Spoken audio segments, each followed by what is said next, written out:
हम respiratory physiology के MCQ जो है वो आपको भेज रही हूँ, ठीक है। Page number 124, double A physiology respiratory, ठीक है। Question number one, the person is in progressive shock and his compensatory mechanism have failed. What type of acid-base imbalance what will present in him? जब भी patient shock के अंदर होता है तो उसके अंदर मेटाबॉलिक एसिडोसिस होती है जो कि रेस्पिरेटरी अल्केलोसिस से कवर अप हो जाती है। लेकिन जब डीकम्पनसेटेड प्रोग्रेसिव शॉक होगा जिसमें कंपनसेटरी मैकेनिज्म फेल हो जाएगा तो मेटाबॉलिक एसिडोसिस के साथ रेस्पिरेटरी एसिडोसिस होगी, ठीक है। तो अगर रिवर्स शॉक में रिवर्स फिनोमेना चलेगा तो रेस्पिरेटरी एसिडोसिस विद रेस्पिरेटरी अल्केलोसिस होगी जो शॉक को नॉर्मलाइज कर देगा। लेकिन अगर प्रोग्रेसिव या डिकम्पनसेटेड शॉक है तो उसके अंदर मेटाबॉलिक एसिडोसिस के साथ रेस्पिरेटरी एसिडोसिस होगी, ठीक है। उसमें कंपनसेशन नहीं हो पाएगी जिसकी वजह से क्या होगा कि रेस्पिरेटरी एसिडोसिस होगी उसके साथ, ठीक है, अल्केलोसिस नहीं होगी। क्वेश्चन नंबर टू रिपीट है। Question number three, a 49-year-old man has a pulmonary embolism that completely blocks the blood flow to his left lung. As a result, which of the following will occur? तो इसके अंदर क्या होगा, जब pulmonary embolism हो जाता है तो क्या होता है, वीक्यू रेशो में कौन सी चीज ब्लॉक हो जाती है, परफ्यूजन, ठीक है, परफ्यूजन ब्लड फ्लो ब्लॉक हो जाता है जिसकी वजह से जो अल्वेओलर एयर है वो एटमॉस्फेरिक एयर या जो इंस्पायर्ड एयर है उसके बराबर हो जाती है। तो option number D is correct कि alveolar oxygen in the left lung will be approximately equal to the partial pressure of oxygen in the inspired air या atmospheric air, ठीक है, ये हमने डिस्कस किया था, ठीक है। Question number three, the TB is transmitted by inhalational aerosol for patient breathing in decompressed chamber where the barometer pressure is 275 and the oxygen saturation will be, तो ऑक्सीजन जो कंटेंट होता है उसके अंदर आपने उसको इसका पुट करना है। सिंपल एज वर्ड फॉर्मूला ये है कि ऑक्सीजन 0.21% होती है, उसको 100 से मल्टीप्लाई करें तो 21% ऑक्सीजन बन जाती है, ठीक है। उसको ज्यादा वो 0.21 निकालने की बजाय 0.21% ही ऑक्सीजन होती है। Five, the blood is warm at 37 degree centigrade from massive transfusion to the cause. तो जब ब्लड को वार्म किया जाता है तो लेफ्ट टू राइट शिफ्टिंग होती है। लेफ्ट टू राइट शिफ्टिंग में कौन सा इफेक्ट आता है, एक तो ये आपको पता होना चाहिए, ठीक है। और लेफ्ट टू राइट शिफ्टिंग का ये मतलब है कि ऑक्सीजन जो है वो डिलीवर होगी टू द टिश्यूज, ठीक है। तो टेम्परेचर राइज होने पे क्या होता है, ऑक्सीजन टिश्यूज मैसिव ट्रांसफ्यूजन कर रहे हैं ना हम, और ब्लड वार्म करके देते हैं ताकि वो जो ऑक्सीजन है वो टिश्यू में डिलीवर हो सके टू द रेसिपिएंट, ठीक है। डोनर से जब हमने उसको ट्रांसफ्यूज करना है रेसिपिएंट में तो हमने वो सिर्फ ब्लड ही नहीं देना, हमने जो ब्लड का कंपोनेंट देना है उसमें से ऑक्सीजन जो है वो टिश्यूज को भी ट्रांसफर होनी चाहिए। Question number six, which of the following has maximum diffusion capacity. तो कार्बन डाइऑक्साइड की मैक्सिमम डिफ्यूजन कैपेसिटी होती है।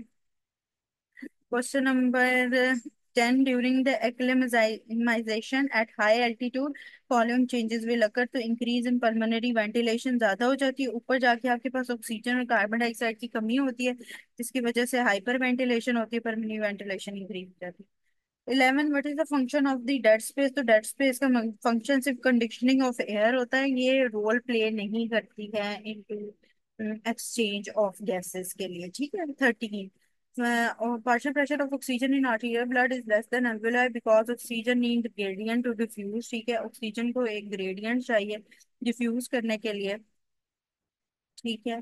अगर उसमें अल्वेओलाई से कम इसलिए होगी क्योंकि अगर अल्वेओलाई में होगी ज्यादा तो फिर वो वहां पे मूव नहीं कर पाएगी, ठीक है। तो कम, ज्यादा से कम की तरफ मूव करेगी, कम से ज्यादा की तरफ मूव नहीं करती ऑक्सीजन, ठीक है। तो ऑक्सीजन को ग्रेडियंट चाहिए डिफ्यूज करने के लिए। 14, the extreme left shift of the haemoglobin association curve is due to which of the following. तो इसके अंदर ना हीमोग्लोबिन एफ जो ज्यादातर पॉइंट्स में है ना वो ये है कि हीमोग्लोबिन एफ है। वैसे तो आपको हर जगह कार्बन मोनोऑक्साइड ही मिलेगी क्योंकि कार्बन मोनोऑक्साइड की पॉइजनिंग में मैंने बताया था कि पहले कार्बन मोनोऑक्साइड खुद हीमोग्लोबिन से अटैच हो जाती है, उसके बाद जो बाकी की हीमोग्लोबिन बचती है वो एकदम ऑक्सीजन से ले लेती है, ठीक है। कुछ जगहों पे इस कॉन्सेप्ट को प्रेफर किया गया इसलिए एक्सट्रीम हीमोग्लोबिन एसोसिएशन कर्व के अंदर कार्बन मोनोऑक्साइड पॉइजनिंग को प्रेफर किया गया, ठीक है। लेकिन कुछ टीचर्स जो हैं वो हीमोग्लोबिन एफ को प्रेफर करते हैं। एसकेएस में अब एराटास में हीमोग्लोबिन एफ आया है या नहीं, लेकिन अब हीमोग्लोबिन एफ को प्रेफर किया जाता है for the extreme left shifting of the H B जो है वो एसोसिएशन कर्व के लिए। ठीक है, तो हीमोग्लोबिन एफ को प्रेफर करना है और carbon monoxide poisoning. Question number 16. Inspiratory RAM signals are produced from dorsal respiratory neurons.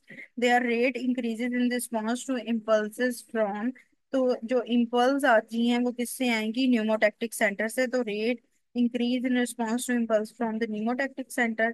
ठीक है, और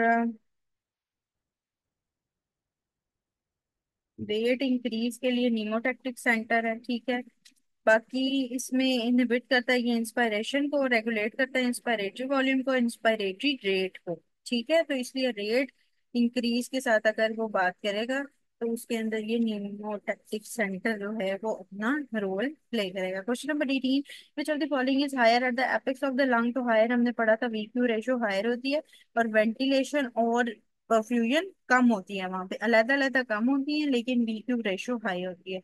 19, the patient ascends to the high altitude has increase breathing, क्योंकि उसकी आर्टीरियल ऑक्सीजन जो है वो कम हो गई है। ठीक है, आर्टीरियल ऑक्सीजन कम हो जाती है जिसकी वजह से ब्रीदिंग रेट ज्यादा हो जाता है और रेस्पिरेटरी अल्कीलोसिस हो जाती है। ठीक है, question number 20, hyper ventilation occurs due to which of the following.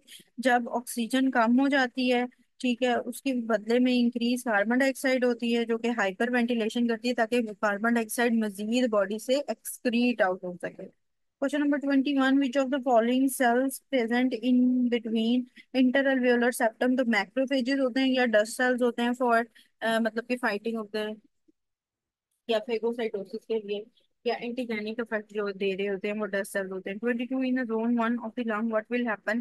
तो जोन वन में डेड स्पेस हाई होती है। ठीक है, जोन वन जो होता है ऊपर वाला, अगर मैं पोर्शन बात करूँ ना, तो ऊपर वाला पोर्शन वो जोन वन होता है। ठीक है, फिर जोन टू और थ्री फिर लंग्स के जोन होते हैं, तीन जोन इस तरह के। ठीक है, तो एपेक्स की अगर बात करें तो वो जोन वन के उसमें आ जाता है। ठीक है, जहाँ पे रिड्यूस ब्लड फ्लो होता है और लो ब्लड फ्लो होने की वजह से with normal ventilation in zone one results in high dead space. ठीक है, तो जो जोन वन होता है हालांकि वहां पे वेंटिलेशन भी कम होती है लेकिन जो परफ्यूजन होती है वो ज्यादा कम होती है। वो क्यों? क्योंकि ग्रेविटी की वजह से फ्लूइड जो है वो नीचे वाले जोन से ज्यादा अच्छा पास कर जाता है। ठीक है, तो इसलिए वहां पे डेड स्पेस हाई होती है।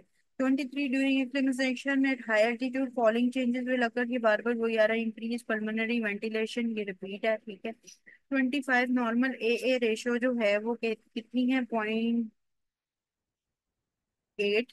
ठीक है, 0 से 10 तक की, और नॉर्मल रेशियो जो है वो 0.8 दे रहे हैं, नॉर्मल वैल्यू 0 से 10 तक की है। 26, female develop the cough after the decrease temperature below freezing point, what receptor activated. तो इरिटेंट रिसेप्टर एक्टिवेट हो जाएंगे क्योंकि फ्रीजिंग पॉइंट पे आपको पता है कि जो बर्निंग पॉइंट होता है और जो फ्रीजिंग पॉइंट होता है ना, वहां पे वो पेन रिसेप्टर्स वगैरह भी एक्टिवेट हो जाते हैं। ठीक है, वो वाले पॉइंट होते हैं जो कि पेन रिसेप्टर्स के इक्वल एक्ट कर रहे होते हैं। तो इसलिए जो है वो इरिटेंट रिसेप्टर्स जो हैं वो एक्टिवेट हो जाएंगे, और कफ की वजह से भी इरिटेंट रिसेप्टर्स जो हैं वो एक्टिवेट हो सकते हैं। ठीक है, 27, the surfactant is produced by type 2 pneumocyosis, ठीक है, pneumocystis, sorry। 28, the peak expiratory flow measured is predictive value of FEV1 and assess the large airway caliber। ठीक है, FEV1 जो हम उसकी प्रिडिक्टिव वैल्यू को peak expiratory flow rate check करते हैं। ठीक है, 29, the effect of the oxygenation और carboxy haemoglobin is by what. तो ली चैटलर इसको इफेक्ट कहा जाता है। 30, the posture is maintain during the moderate exercise. तो प्रोप्रियोसेप्शन जो होता है, जो डोर्सल कॉलम मीडियल मेनिस्कस हमारा जो है वो प्रोप्रियोसेप्शन करता है, और प्रोप्रियोसेप्शन से पोस्चर जो है वो मेंटेन रहता है। ठीक है, 31, the player hiked to the mountain having low oxygen and developed dyspnea, the likely etiology is। अच्छा, अब यहाँ पे ना एक होती है हाइपोक्सिक हाइपोक्सिया, एक एनीमिक है, एक स्टेगनेंट है, एक हिस्टोटॉक्सिक है। हिस्टोटॉक्सिक में साइनाइड पॉइजनिंग आती है। ठीक है, इसमें ऑक्सीजन की आपके पास कंसंट्रेशन सेम रहेगी लेकिन ऑक्सीजन यूज अप नहीं होगी। एक बात, जो स्टेगनेंट है ये एमआई की वजह से, हार्ट फेलियर शॉक की वजह से होगी, ठीक है, जिसमें परफ्यूजन कम हो जाएगी, ब्लड सप्लाई कम हो जाएगी।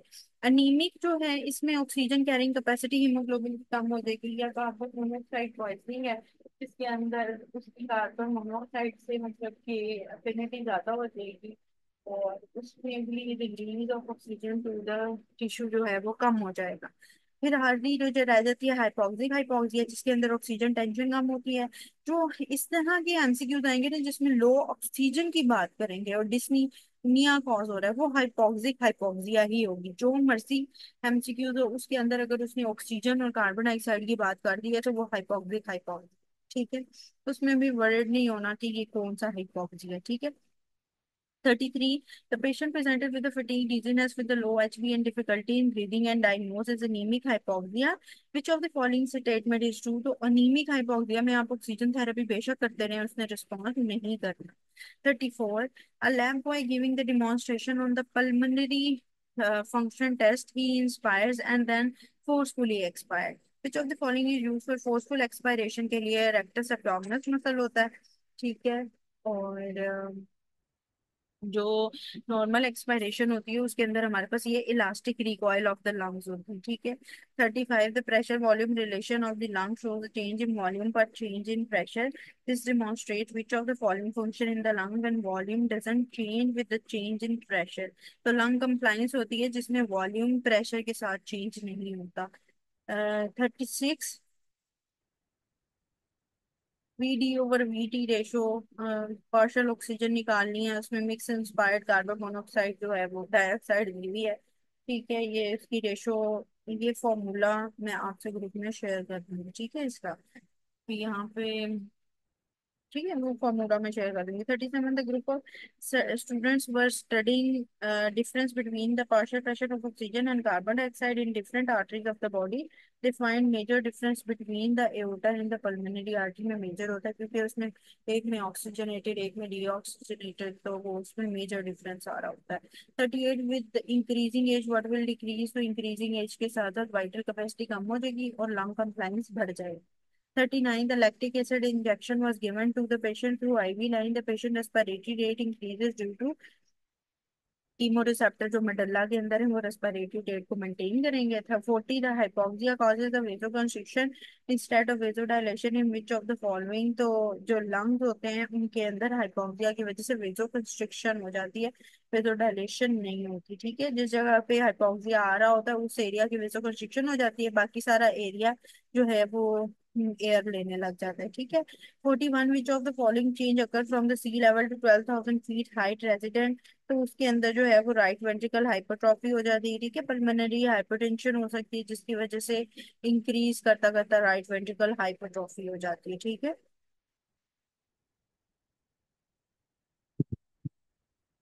अच्छा, उसके बाद है question number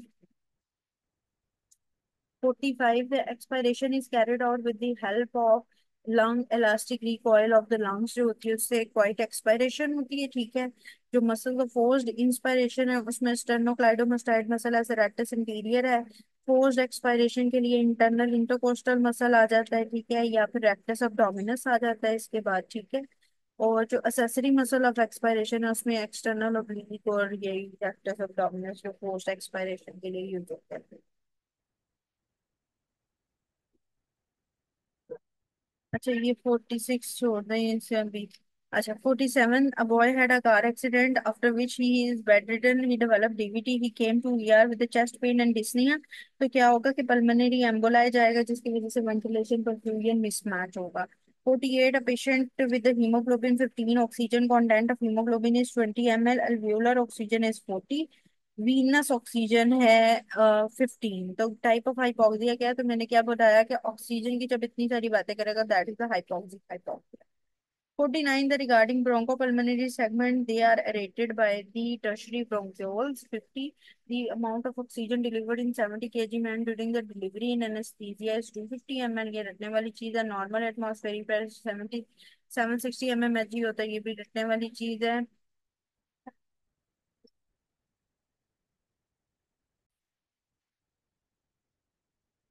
the volume which is 52, the volume which is inhaled maximum then exhaled, तो वाइटल कैपेसिटी है, ठीक है।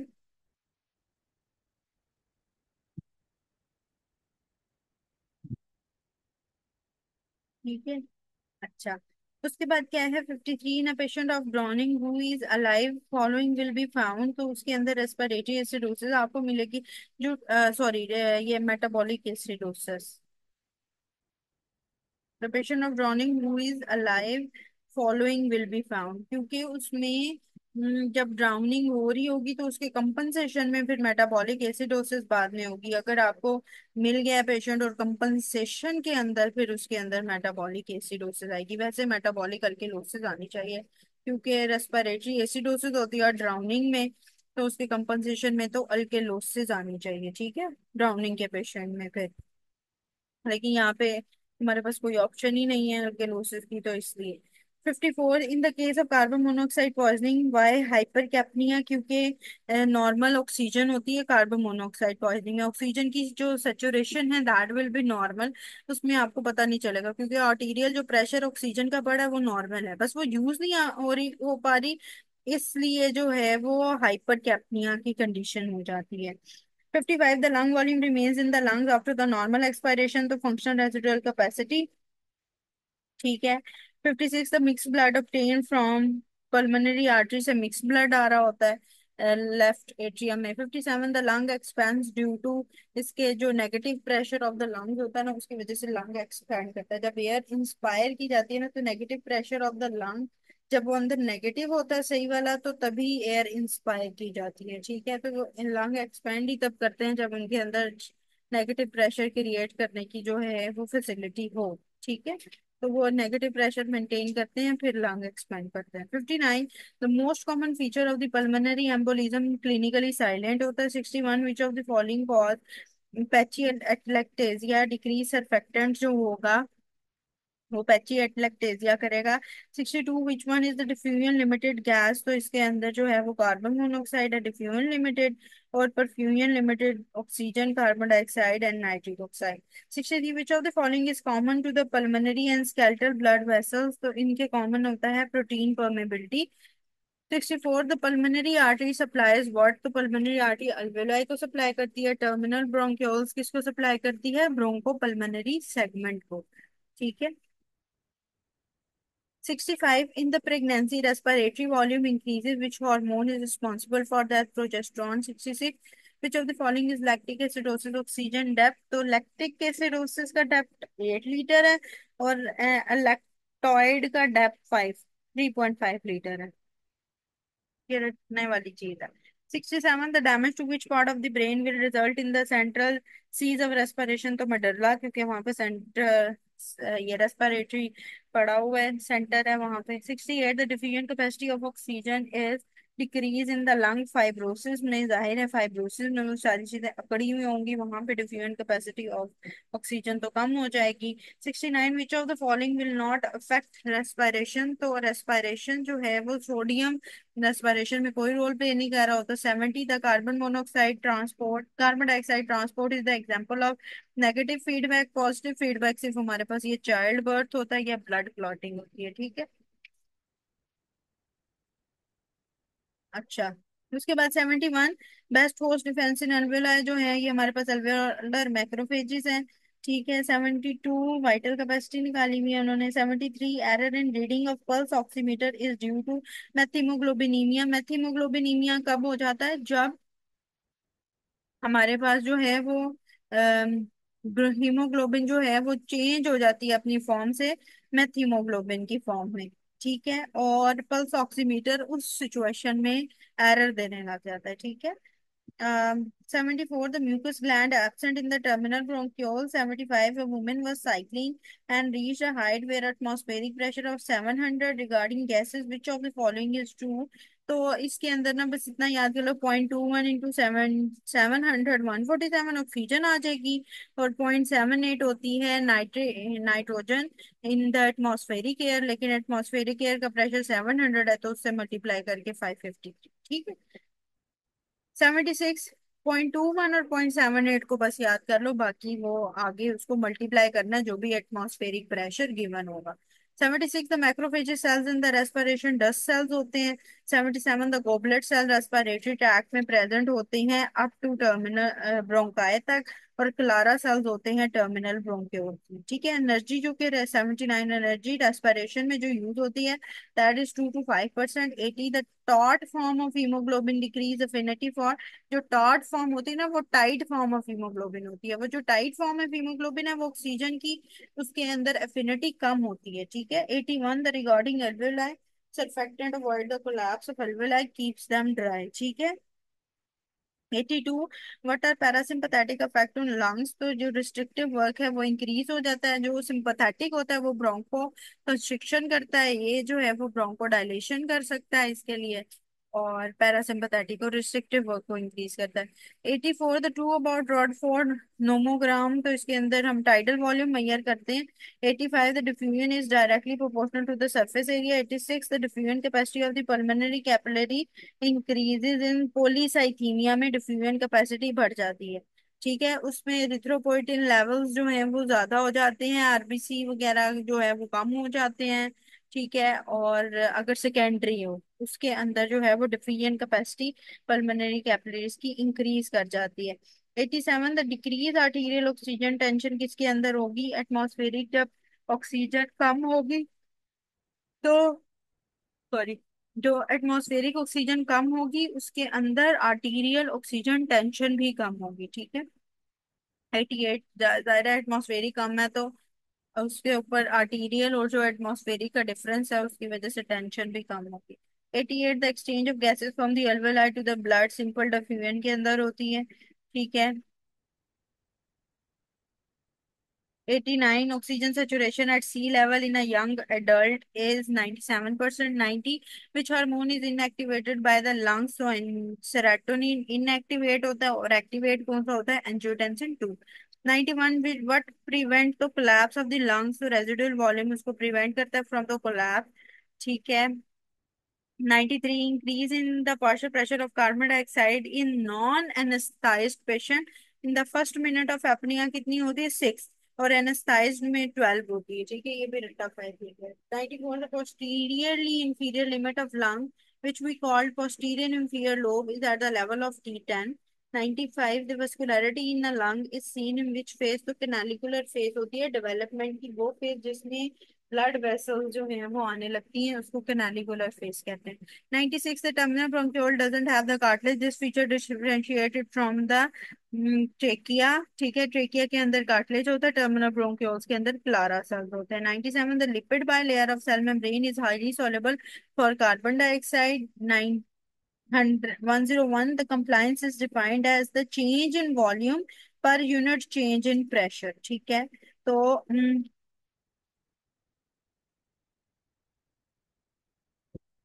जितना प्रेशर चेंज हो उतना वॉल्यूम। 102 इंक्रीज कंप्लाइंस किस में होती है, एम्फाइसीमा में और ओल्ड एज में कंप्लाइंस ज्यादा हो जाती है।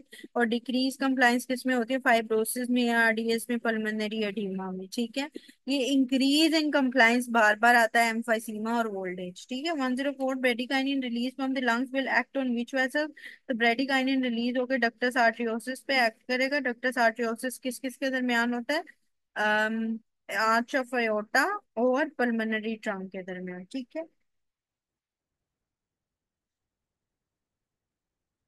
जो ब्रेडिकाइन वहां से रिलीज होके ना लंग से डक्टस आर्टरियोसिस उसको बंद करता है ना आफ्टर द बर्थ। ठीक है। 105 torr is the unit of pressure। 106 while performing the bronchoscopy first structure visualized beyond the carina।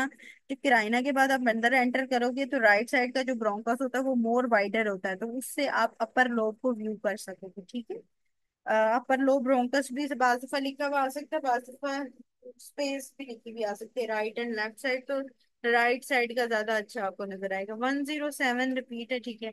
108 the single breath nitrogen test is use to measure what, तो anatomical dead space हमने check करनी होती है। ठीक है। 109 the number of division of lower airways कितनी होती है, 23। 110 which of the following is less in foetus than the mother. तो फीटस में ऑक्सीजन जो है वो कम होती है देन द मदर। ठीक है। 111 the size of aerosol reaching alveoli in the aerolized therapy is less than 0.5. 112 the preterm baby with 2.3 kg weight tidal volume निकालना है, तो preterm baby के अंदर tidal volume कितना है? 14 है। 4 to 6 ml पर kg के हिसाब से होता है। 114 ये alveolar वेंटिलेशन का फॉर्मूला लिखा हुआ है, वो निकालेंगे ऐसे। ठीक है।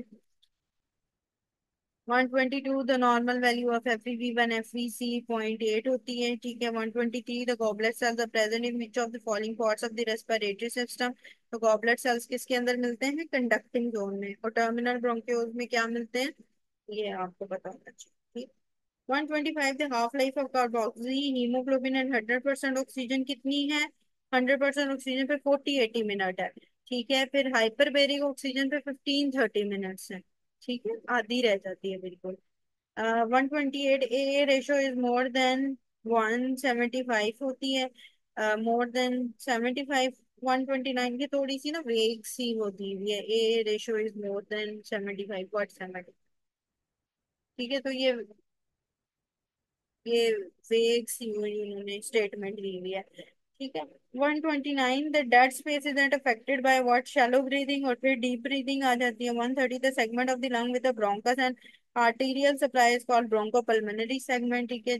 132 the decrease in oxygen saturation without change in oxygen tension. तो ये कार्बन मोनोऑक्साइड पॉइजनिंग है, जिसमें ऑक्सीजन टेंशन और सेम रहती है। उसकी सेचुरेशन अगर हम कम कर दें ऑक्सीजन की टू द हीमोग्लोबिन, तो वो कार्बन मोनोऑक्साइड पॉइजनिंग है।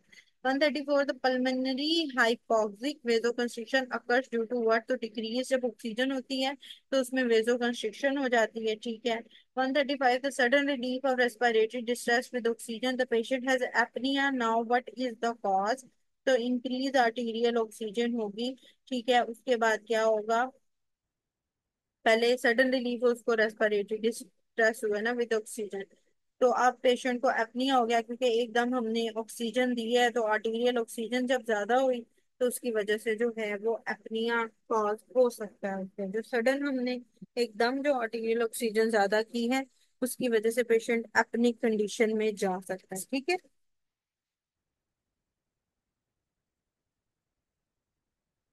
136 the patient who was admitted to the hospital suddenly developed dyspnea। तो ये पल्मोनरी एम्बोलिज्म है, मतलब डीवीटी उसको हो सकता है, जिसकी वजह से वो जो एम्बुलाए है वो वहां से लॉन्च करके पल्मोनरी सिस्टम में गया, पल्मोनरी एम्बोलिज्म बना है, जहां पे जो है वो एकदम पेशेंट डिस्निक हो गया।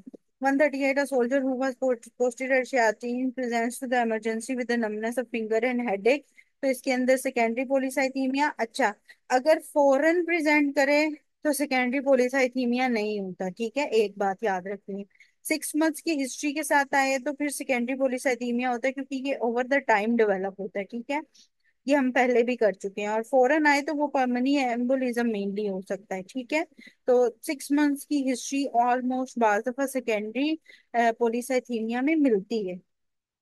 139 at apex of the lung what? तो इंक्रीज VQ ज्यादा होती है एपिक्स पे, और वैसे वेंटिलेशन और परफ्यूजन इटसेल्फ कम होती है। 142 the decrease of which of the following parameters occurred at the apex of lung? तो वेंटिलेशन कम होती है, परफ्यूजन कम होती है। 143 the normal respiratory drive is dependent on carbon dioxide. 145 the segmental bronchus arrests which of the following? The bronchopulmonary segment। 146 herring brewing deflects prevent which of the following? तो over inflation.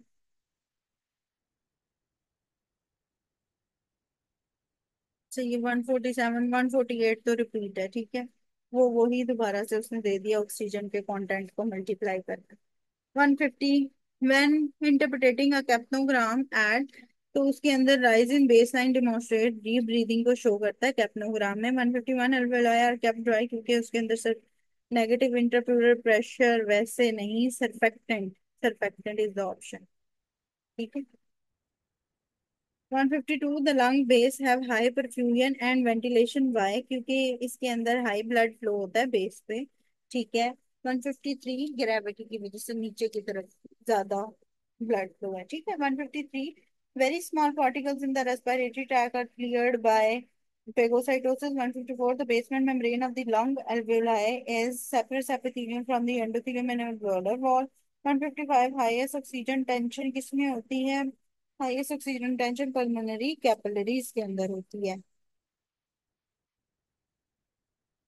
Total body energy जो हमारे पास लगती है normally वो 2 to 5% लगती है। ठीक है। 158 the diameter of bronchi and bronchiole is mainly under the control of sympathetic nervous system, क्योंकि सिंपैथेटिक नर्वस सिस्टम क्या करता है? Bronchoconstriction. ठीक है। 159 the true statement about the physiological dead space is equal to the anatomical dead space in the normal adult. 162 the respiratory zone where the gaseous exchange occur extends beyond the terminal bronchioles से आगे respiratory zone शुरू हो जाता है। ठीक है। 163 during the strenuous exercise the respiratory rate increase, क्योंकि जो कार्बन डाइऑक्साइड है वो इंक्रीज हो जाती है। ठीक है। 164 the pulmonary artery pressure raised in moderate exercise में pulmonary pressure जो है वो raised हो जाता है। 165 in strenuous increase ventilation is due to collateral stimulation from higher centers। Stearns exercise के दौरान रेस्पिरेटरी रेट इंक्रीज इसलिए होता है क्योंकि कार्बन डाइऑक्साइड बढ़ जाता है। वेंटिलेशन इसलिए इंक्रीज होती है क्योंकि हायर सेंटर से भी कोलैटरल स्टिमुलेशन आ रही होती है। ठीक है। तो दोनों अलग पॉइंट है। ठीक है। रेस्पिरेटरी रेट बढ़ेगा तो मतलब कि कार्बन डाइऑक्साइड बढ़ी है जिसकी वजह से फिर अब निकालने के लिए हाइपर वेंटिलेशन हो रही है। रेस्पिरेटरी रेट बढ़ गया। लेकिन अगर वो बात करता है वेंटिलेशन ज्यादा हो रही है तो उसके अंदर जो है वो क्या है? Collateral stimulation from higher centres भी होती है। ठीक है। At 3168 feet barometric pressure should be 226, ये रट्टा फाई थिंग है। ठीक है। 169 the hypoxic vasoconstriction in lungs is due to what? तो उसके अंदर जो है वो आ जाता है हमारे पास डिक्रीज ऑक्सीजन लेवल्स, जो कि हाइपोक्सिक वेसोकंस्ट्रिक्शन करते हैं। फिजियोलॉजिकल डेड स्पेस 171 150 ml की होती है। 172 the normal ratio of physiological and anatomical dead space normal adult में दोनों इक्वल होती हैं। 173 oxygen dissociation curve sigmoid shape का होता है। ठीक है। और मायोग्लोबिन डिसोसिएशन कर्व जो है वो हाइपरबोलिक शेप होती है। 174 hearing through reflex will lead to inhibition of dorsal neuron of central respiration। और hearing through reflex over inflation को बचाती है इसलिए वो रेस्पिरेटरी सिस्टम को ही बंद कर देती है। 175 regarding the right shift of oxygen dissociation curve what will be P50? तो P50 जो है वो राइट साइड पे जो है वो 35 हो जाएगी, बढ़ जाएगी। और अगर लेफ्ट साइड पे होगा तो लो लेवल पे जाएगी, तो वो जो है वो कम हो जाएगी। ठीक है। राइट साइड पे 26 से ज्यादा की वैल्यू आएगी। ठीक है। और लेफ्ट साइड पे 26 से कम की आएगी। 176 in the third trimester the pregnancy what will be decrease? तो इसके अंदर जो है वो टोटल लंग कैपेसिटी डिक्रीज होती है। ठीक है। और फंक्शन रेजिडुअल कैपेसिटी भी डिक्रीज होती है। ठीक है। जो इंक्रीज होती है वो एटीएम इंक्रीज होता है, जिसमें आईटीएम याद कर लो। आईटीएम से है इंस्पिरेटरी कैपेसिटी, टाइडल वॉल्यूम और माइन्यूट वेंटिलेशन। ठीक है। ये बढ़ता है आईटीएम, एटीएम से आईटीएम याद है। अच्छा। 177 की रट्टाफाई थिंग है। 178 the preterm baby with 2.3 kg, ये वही दोबारा से एमसीक्यूज रिपीट है। 179 in isotonic exercise oxygen consumption by the respiratory muscle जो है वो 5% है। ठीक है। ऑक्सीजन कंजप्शन है, एनर्जी कंजप्शन है 2 to 5%। ठीक है। 180 the muscle of force expiration क्या है? फोर्स एक्सपायरेशन में हमारे पास एब्डोमिनल मसल्स हैं। ठीक है। उसके बाद क्या आ जाता है? 184 the highest oxygen saturation in the foetal circulation umbilical vein के अंदर होती है। 185 which of the following has maximum oxygen saturation? तो उसके अंदर मैक्सिमम ऑक्सीजन जो है वो पल्मोनरी कैपिलरी में होती है, लो होती है पल्मोनरी आर्टरी में, स्फीयर वेना कैवा में, अम्बिलिकल आर्टरी में, और हाईएस्ट ऑक्सीजन सेचुरेशन हमारे पास अम्बिलिकल वेन में होती है। सिर्फ मैक्सिमम ऑक्सीजन अगर बात करेगा तो फिर पल्मोनरी कैपिलरीज के अंदर मैक्सिमम ऑक्सीजन होती है। 186 at normal condition both are equal, pulmonary blood flow और वीनस रिटर्न दोनों इक्वल होते हैं। ठीक है। 193 the critical temperature of oxygen क्या होती है? -118। 994 एयर ह्यूमिडिटी इन ओटी कितनी है? 55%। 195 as compare to the normal person marathon runner has following changes. तो ये हम सीबीएस में भी वैसे करेंगे। जो ये मैराथन के बाद जो रनर्स या एक्सरसाइज वाले होते हैं उन पेशेंट्स के अंदर हार्ट रेट कम होता है और स्ट्रोक वॉल्यूम ज्यादा होता है। जब हम सीवीएस करेंगे उसमें ये इसका पूरा फिनोमेना बताऊंगी कि स्ट्रोक वॉल्यूम क्यों ज्यादा होता है। 196, the central and peripheral chemoreceptors दोनों कार्बन डाइऑक्साइड से सेंसिटिव होते हैं, ठीक है। 197, the early stage of asthmatic attack with respiratory rate 30 पर minute will show what the low arterial carbon dioxide. जो स्थैटिक अटैक होता है, अस्थमैटिक अटैक होता है, उसके अंदर रेस्पिरेटरी रेट बेशक 30 हो लेकिन आर्टीरियल कार्बन डाइऑक्साइड कम हो जाती है। अगर कम कार्बन डाइऑक्साइड होगी तो भी बॉडी जो है वो रिक्वायर करेगी कि बाहर से ऑक्सीजन और कार्बन डाइऑक्साइड का एक्सचेंज हो, ठीक है। तो उसके दौरान भी अस्थमैटिक अटैक के अंदर रेस्पिरेटरी रेट 30 पर एम एल पर मिनट के हिसाब से। 199, the ground of plants of एल्वेओलर duct क्या होता है हमारे पास एल्वेओला है। 199, the most common cause of physiological hypoxaemia hypoventilation. And 200 जो है ये हमारे पास मेटाबॉलिक है। अच्छा, अब बाकी जो है वो आप खुद कीजिएगा, ठीक है। और ये जो लेक्चर सुन लीजिएगा अच्छे से। और हम कोशिश करूंगी एक दफा क्लास रात को कोई एक अरेंज कर देंगे जिसमें इसको डिस्कस कर लेंगे, अगर कोई पॉइंट रह गया तो। ठीक है, बाकी सब करके तो मुझे एक दफा जो है वो बताइएगा, कुछ चीज रह गई हो तो उसमें फिर हम उसको डिस्कस कर लेंगे। ओके, अल्लाह हाफिज।